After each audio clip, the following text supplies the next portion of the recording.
ಹರಿ ಓಂ ಗುರುಭ್ಯೋ ನಮಃ. ಆತ್ಮೀಯರಿಗೆ ನಮಸ್ಕಾರ. ಆತ್ಮೀಯರೇ, ನಾವೀಗ ಶನಿಗ್ರಹ ಬದಲಾವಣೆಯ ಫಲದಿಂದ ಆಗುವಂತಹ ಪರಿಣಾಮಗಳು ಶುಭನ ಅಶುಭನ ಅನ್ನುವಂಥ ವಿಚಾರ ತಿಳ್ಕೊತಾ ಇದ್ದೀವಿ.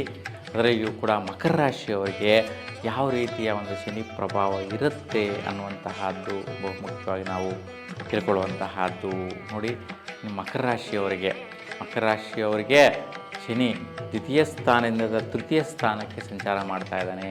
ನೋಡಿ, ಇಷ್ಟು ದಿನಗಳ ಕಾಲ ಕುಂಭರಾಶಿಯಲ್ಲಿದ್ದಂತಹ ಒಂದು ಶನಿಗ್ರಹ ಈಗ ಮೀನ ರಾಶಿಗೆ ಪ್ರವೇಶ ಮಾಡ್ತಾನೆ. ಹಾಗೆ ಮೀನ ರಾಶಿಯಲ್ಲಿ ಯಾವ ದಿನಾಂಕದಿಂದ ಯಾವ ದಿನಾಂಕದವರೆಗೂ ಇರುವಂತಹದ್ದು, ಎಷ್ಟು ಕಾಲ ಇರ್ತಾನೆ, ಆಮೇಲೆ ಯಾರಿಗೆಲ್ಲ ಈ ಒಂದು ಶನಿಯ ಪ್ರಭಾವದ ಪ್ರತಿಫಲಗಳು ಸಿಗತ್ತೆ, ಜೊತೆಗೆ ಯಾವ ಒಂದು ವಿಷಯದಲ್ಲಿ ಶನಿ ಪ್ರಭಾವದಲ್ಲಿ ಪ್ರತಿಫಲಗಳು ಸಿಗತ್ತೆ, ಶುಭದಾಯಕವಾಗಿದೆಯಾ ಅಶುಭದಾಯಕವಾಗಿದೆಯಾ, ಈ ಒಂದು ಪ್ರಶ್ನೆಗಳಿಗೆಲ್ಲವೂ ಕೂಡ ಉತ್ತರವನ್ನು ತಿಳ್ಕೊಳ್ಳುವಂಥದ್ದು ತುಂಬಾ ಮುಖ್ಯವಾಗಿರುತ್ತೆ. ನೋಡಿ, ಇಲ್ಲಿ ನಾವು ಮಕರ ರಾಶಿಗೆ ಅಧಿಪತಿ ಗ್ರಹನೇ ಶನಿ ಗ್ರಹ. ಹಾಗಾಗಿ ನಿಮ್ಮ ರಾಶಾಧಿಪತಿಯೇ ಶನಿ ತೃತೀಯ ಸ್ಥಾನದಲ್ಲಿ ಮೀನ ರಾಶಿಯಲ್ಲಿ ಸಂಚಾರ ಮಾಡ್ತಾನೆ. ಹಾಗಾಗಿ ನಿಮ್ಮ ರಾಶಾಧಿಪತಿಯೇ ತೃತೀಯದಲ್ಲಿ ಸಂಚಾರ ಮಾಡೋದ್ರಿಂದ ಅಷ್ಟು ಹೆಚ್ಚಿನ ಸ್ಥಿತಿಯಲ್ಲಿ ಯಾವುದೇ ರೀತಿಯ ತೊಂದರೆಗಳು ವೈಪರೀತ್ಯಗಳು ಇರುವುದಿಲ್ಲ. ಸಾಧಾರಣ ಮಟ್ಟಿಗೆ ಇರುತ್ತೆ. ಅದು ನಿಮ್ಮ ಜಾತಕ ರೀತಿ ಕೂಡ ಕೆಲವೊಂದು ವಿಷಯಗಳು ತಿಳ್ಕೊಳ್ಳುವಂತಹದ್ದು ಇರುತ್ತೆ. ನೋಡಿ, ಯಾವ ದಿನಾಂಕದಿಂದ ಪ್ರಾರಂಭ ಆಗುತ್ತೆ, ಯಾವ ದಿನಾಂಕದವರೆಗೂ ಇರ್ತಾನಪ್ಪ ಶನಿ ಮೀನ ರಾಶಿಯಲ್ಲಿ ಅಂತಂದರೆ, ನೋಡಿ, ದಿನಾಂಕ 29 ಮಾರ್ಚ್ 2025ರಿಂದ ದಿನಾಂಕ 2 ಜೂನ್ 2027ರವರೆಗೂ, ತದನಂತರ 21 ಅಕ್ಟೋಬರ್ 2027ರಿಂದ ದಿನಾಂಕ 22 ಫೆಬ್ರವರಿ 2028ರವರೆಗೂ ಈ ಎರಡೂ ಸಮಯಗಳಲ್ಲಿ ಈ ಒಂದು ಶನಿಯ ಒಂದು ಸಂಚಾರ ಮೀನ ರಾಶಿಯಲ್ಲಿರ್ತಕ್ಕಂಥದ್ದು. ಒಟ್ಟಾರೆಯಾಗಿ 2.5 ವರ್ಷಗಳ ಕಾಲ ಮೀನ ರಾಶಿಯಲ್ಲಿ 30 ಡಿಗ್ರಿಗಳನ್ನು ಕ್ರಮಿಸುವಂತಹ ಸ್ಥಿತಿಯಲ್ಲಿ ಈ ಒಂದು ಶನಿ ಇರ್ತಾನೆ. ಅಂದರೆ ಪೂರ್ವಭಾದ್ರ 4ನೇ ಪಾದ, ಉತ್ತರ ಭಾದ್ರದ 4 ಪಾದಗಳು ಮತ್ತು ರೇವತಿ ನಕ್ಷತ್ರದ 4 ಪಾದಗಳಲ್ಲಿ ಕ್ರಮಿಸುವಂತಹ ಸ್ಥಿತಿ ಶನಿಯ ಒಂದು ಸಂಚಾರ. ಹಾಗಾಗಿ ಈ ನಕ್ಷತ್ರಗಳ ಕೆಳಗಡೆ ಈ ಒಂದು ರಾಶಿಯಲ್ಲಿ ಸಂಚರಿಸುವಂತಹ ಒಂದು ಶನಿಯ ಪ್ರಭಾವ ಭೂಮಿ ಮೇಲಿರ್ತಕ್ಕಂತಹ ನಿಮ್ಮ ರಾಶಿಯವರಿಗೆ, ಅಂದರೆ ಮಕರ ರಾಶಿಯವರಿಗೆ ಏನೆಲ್ಲ ಫಲಗಳು, ಯಾರಿಗೆಲ್ಲ ಕೊಡ್ತಾನೆ ಅನ್ನೋವಂಥದ್ದನ್ನು ನೋಡೋಣ. ನೋಡಿ, ಮುಖ್ಯವಾಗಿ ಯಾರಿಗೆಲ್ಲ ಅಂತ ತಿಳ್ಕೊಂಡ್ರೆ, ನೋಡಿ, ಯಾರೆಲ್ಲ ಶ್ರಮಿಕರಿರ್ತೀರಾ, ಶ್ರಮದಾಯಕವಾದಂತಹ ಕೆಲಸಗಳನ್ನು ನಿರ್ವಹಿಸ್ತಾ ಇರ್ತಾರೆ, ಅಂದರೆ ದೈಹಿಕವಾಗಿ ದೇಹನ ದಂಡಿಸಿ ಕೆಲಸವನ್ನು ಮಾಡುವಂತಹ ಒಂದು ಕಾರ್ಮಿಕರಾಗಿರ್ಬೋದು, ಕುಶಲ ಕಾರ್ಮಿಕರಾಗಿರ್ಬೋದು, ಗುಡಿ ಕೈಗಾರಿಕೆಗಳಲ್ಲಿ ಕೆಲಸ ನಿರ್ವಹಿಸುವಂಥವರಾಗಿರ್ಬೋದು, ಮತ್ತು ಒಂದು ಉಕ್ಕಿನ ಕಾರ್ಖಾನೆ ಅಥವಾ ಕಬ್ಬಿಣ ಕಾರ್ಖಾನೆಗಳಲ್ಲಿ ಕೆಲಸ ನಿರ್ವಹಿಸುವಂಥವರಾಗಿರ್ಬೋದು, ಮತ್ತು ಮರಳುಗೆ ಸಂಬಂಧಿಸಿರ್ತಕ್ಕಂಥದ್ದು ಮತ್ತು ಸಿಮೆಂಟಿಗೆ ಸಂಬಂಧಿಸಿರ್ತಕ್ಕಂತಹ ಒಂದು ಕಾರ್ಖಾನೆಗಳಲ್ಲಿ ಕೆಲಸ ನಿರ್ವಹಿಸುವಂತಹವರಿಗೆ ಈ ಒಂದು ವಿಷಯಗಳೆಲ್ಲವೂ ಕೂಡ ಅನ್ವಯಿಸುತ್ತೆ. ಸೊ ಈ ಒಂದು ವ್ಯಕ್ತಿಗಳಿಗೆಲ್ರಿಗೂ ಕೂಡ ಅನ್ವಯಿಸುವಂತಹದ್ದು.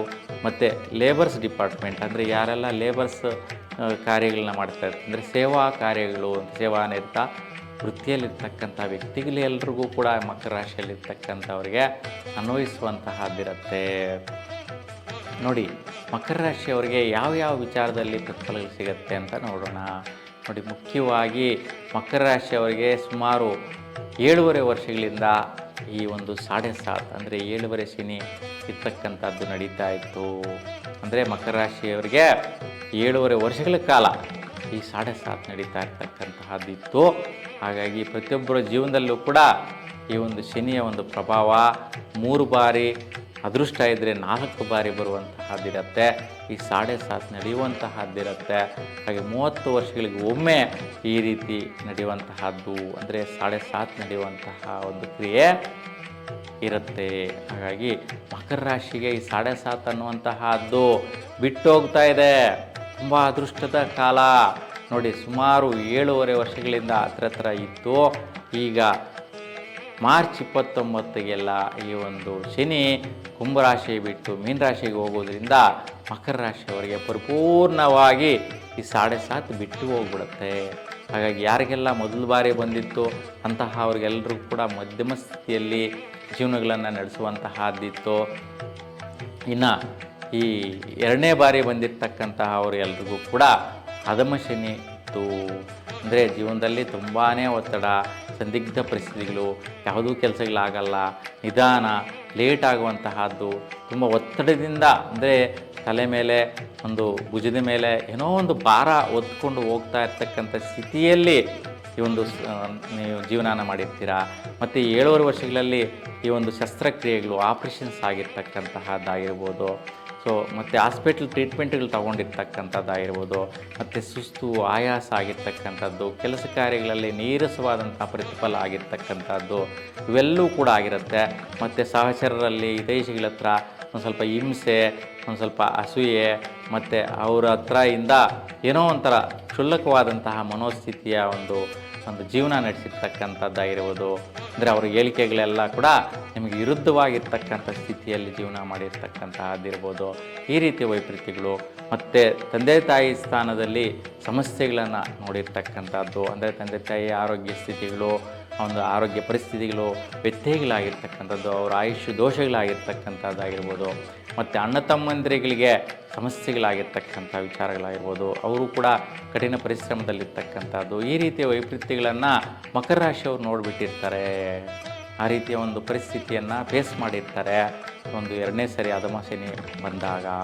ಇನ್ನು ಕೆಲವರಿಗೆಲ್ಲ ಕೂಡ 3ನೇ ಬಾರಿ ಬಂದಿರತಕ್ಕಂಥದ್ದು, ಅಂದರೆ ಒಂದು 30 ವರ್ಷ, 60 ವರ್ಷ, 90 ವರ್ಷ ಹತ್ರ ಇರ್ತಕ್ಕಂಥವ್ರು. ಅಂದರೆ 60 ವರ್ಷ ದಾಟಿ 70, 80, 90 ವರ್ಷ ವಯಸ್ಸಲ್ಲಿರ್ತಕ್ಕಂಥ ವ್ಯಕ್ತಿಗಳಿಗೆ ಒಂದು ಆಯುಷ್ಯ ಕ್ಷೀಣವಾದಂತಹ ದೋಷ ಅಂತೇಳಿ ಹೇಳ್ಬೋದು.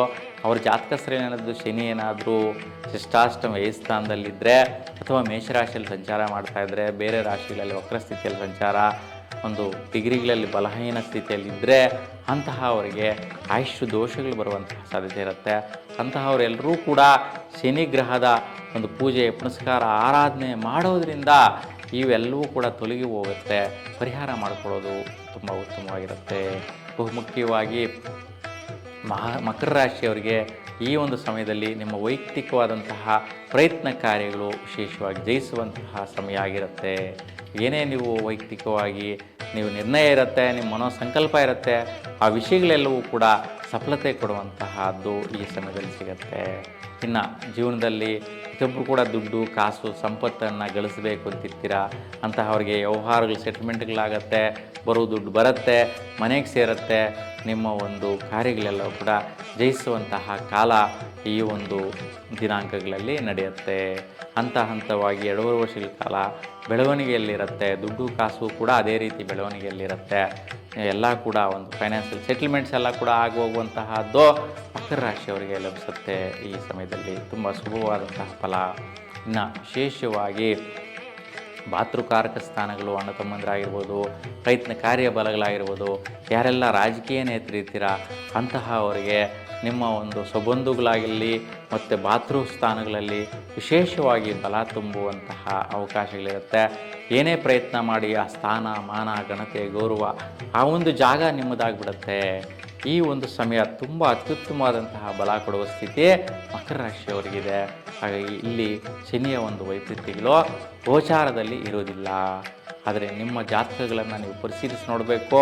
ನಿಮ್ಮ ಜಾತಕಗಳಲ್ಲೇನಾದರೂ ಶನಿ ಈ ಒಂದು ವೈಪರೀತ್ಯ ಸ್ಥಾನಗಳಲ್ಲಿ, ಅಂದರೆ ಮೇಷರಾಶಿಯಲ್ಲಾಗಿರ್ಬೋದು, ಈ ಒಂದು ಷಷ್ಠಾಷ್ಟಮ ವ್ಯಯಸ್ಥಾನ ಅಂತೇಳಿ, ಅಂದರೆ ಮಿಥುನ ರಾಶಿ, ಸಿಂಹರಾಶಿ ಮತ್ತು ಧನುಸ್ಸು ರಾಶಿಗಳಲ್ಲೇನಾದರೂ ಸಂಚಾರ ಮಾಡ್ತಾಯಿದ್ದು, ಒಂದು ಡಿಗ್ರಿಗಳಲ್ಲಿ ಕಡಿಮೆ ಡಿಗ್ರಿಗಳಲ್ಲಿದ್ದು, ಅಥವಾ ವಕ್ರ ಸ್ಥಿತಿಯಲ್ಲೇನಾದರೂ ಸಂಚಾರ ಮಾಡ್ತಾ ಇದ್ದರೆ ಸ್ವಲ್ಪ ಮಕರ ರಾಶಿಯವರು ವೈಪರೀತ್ಯ ಇರುತ್ತೆ. ಹಾಗಾಗಿ ಅಂತಹವರು ಶನಿ ದರ್ಶನ ಮಾಡಿ, ಇಲ್ಲ ಆಂಜನೇಯ ಸ್ವಾಮಿಯ ದರ್ಶನ ಮಾಡಿ ಶುಭದಾಯಕವಾದ ಫಲ ಬರುತ್ತೆ.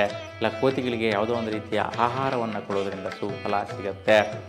ಮತ್ತು ಕಪ್ಪು ಇರುವೆಗಳಿಗೆ ನೀವು ಸಕ್ಕರೆ, ಬೆಲ್ಲ, ಅಕ್ಕಿ ಈ ಒಂದು ಪದಾರ್ಥಗಳನ್ನು ಹಬ್ಬಿಸೋದ್ರಿಂದ ಸುಫಲವನ್ನು ಪಡಿತೀರಾ.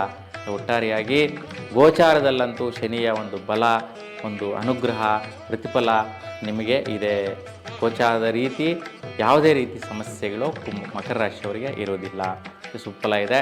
ಶನಿದೇವರ ಅನುಗ್ರಹ ಸದಾಕಾಲ ನಿಮ್ಮ ಮೇಲೆ ಇರಲಿ.